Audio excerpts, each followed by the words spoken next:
Hi, I'm Helen from the Writing Development Centre. So, you've recently started your postgraduate research degree, and one of the most common ways to begin that process is by starting to write your literature review. Now, you might have written a literature review before as part of your undergraduate project or a master's dissertation, but at this stage, it's both a bigger bit of work, but also a considerable step up in terms of your development as an independent researcher. So let's review what the role of the literature review is, both as a document in your final thesis, but also it's the part that it plays in your development as a researcher.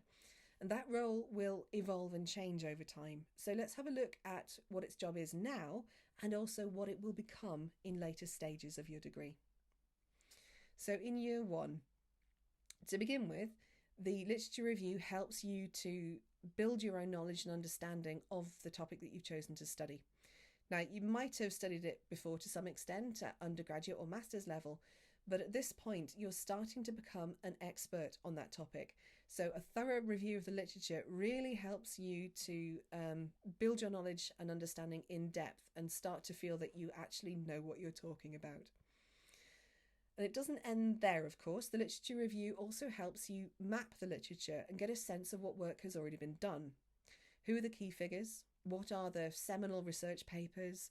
What are the current trends and issues? What are the debates and schools of thought? Which are the more firmly established research areas and which are the more cutting edge, promising new avenues of thought? And hopefully your own PhD will be one of those. You're synthesizing all of those individual books and articles into an account of the current state of knowledge as you see it. You're also starting to organise that summary into themes that are relevant for your work. So it's your map, it's your account, and you're bringing together the research in a way that makes sense for you and makes sense for your research project. There isn't an official list of the literature that you need to review out there.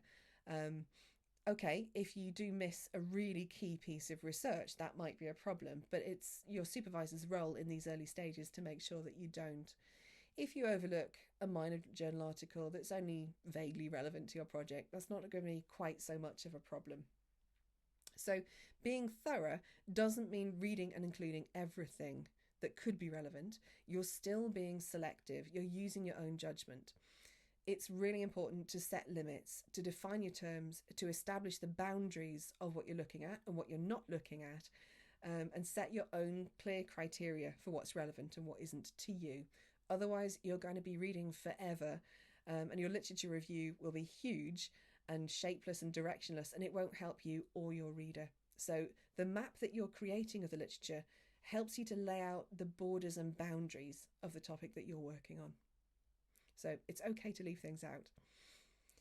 A literature review is more than just a catalogue of existing knowledge, though. It's more than I read this and it said that. You'll also be thinking about its use to you, getting a sense of what knowledge will become the foundations that you're building your own research on, the building blocks that will be using to create your own work. You're not reinventing wheels or starting from scratch. You are extending what's already there. So included in your literature review is not just looking at what other research found, but also how they went about it, how other researchers framed and approached similar problems. So basically, what methodologies, what concepts, what approaches, what theoretical frameworks are there out there that you could be using and adapting as tools for your own research? And to ensure that the research that you're building on is a solid foundation rather than a weak spot which undermines all of your own research, and to make sure that the methodological tools that you're choosing are appropriate for your own work, then you need to start critiquing that literature to test how solid a foundation you're building on, how high quality are the building blocks and the tools that you're using later on. So at this fairly early stage, you're not just reading for information, you're reading with a really critical mindset.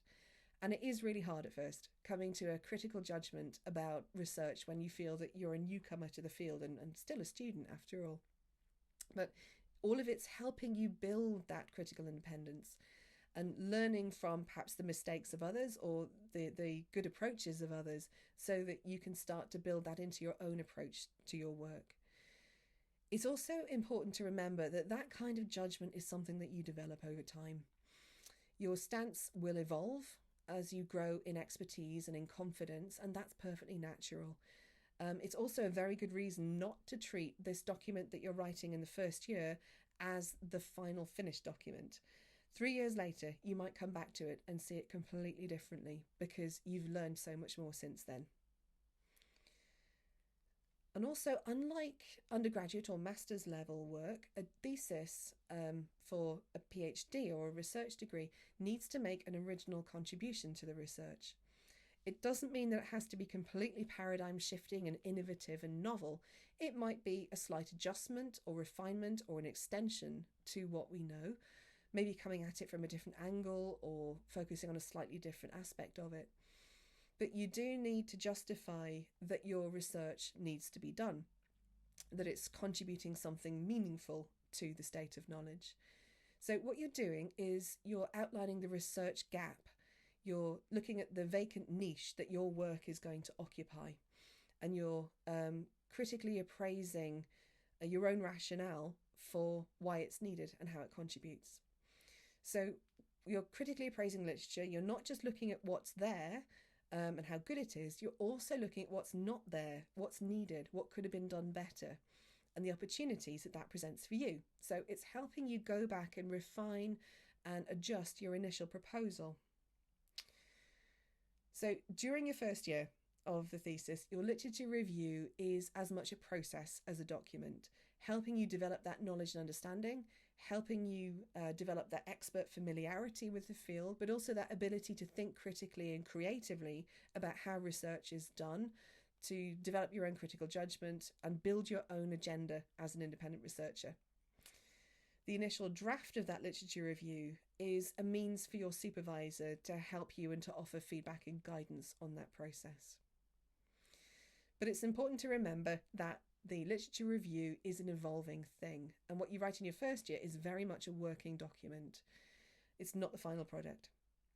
Research doesn't stand still for the 3 years or so of your thesis. New papers and new books will be published. They might help you to build your case even more strongly. They might help you out of a pitfall that you've got stuck in. They might suggest an interesting new angle that you hadn't thought of that you could bring in at a later stage. Or they might threaten that research gap, that niche that you occupied and identified as being yours. The thing that you're researching might change too. The world changes as you're researching it.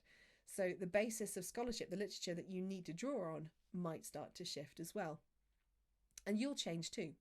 You'll change your own thinking and your own opinion as you learn more and as you become more independent as a researcher. So you might need to reevaluate your view of some of the things that you read in your first year and change your mind.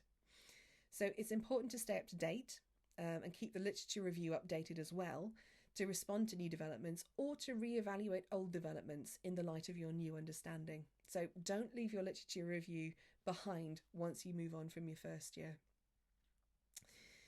So let's look at the middle year of your PhD then. That early focus on other people's work has started to shift into a focus on presenting your own research, but your literature review still has a job to do. It starts to take on a new function. Rather than developing you, it started to become a toolbox of references that you can draw on for later chapters. Whether you're simply wanting to back up a fact, whether you're providing your theoretical framework as you interpret and analyse your data or your sources, whether you're showing the significance of your conclusions in the final chapters of your thesis and showing how novel and interesting they are.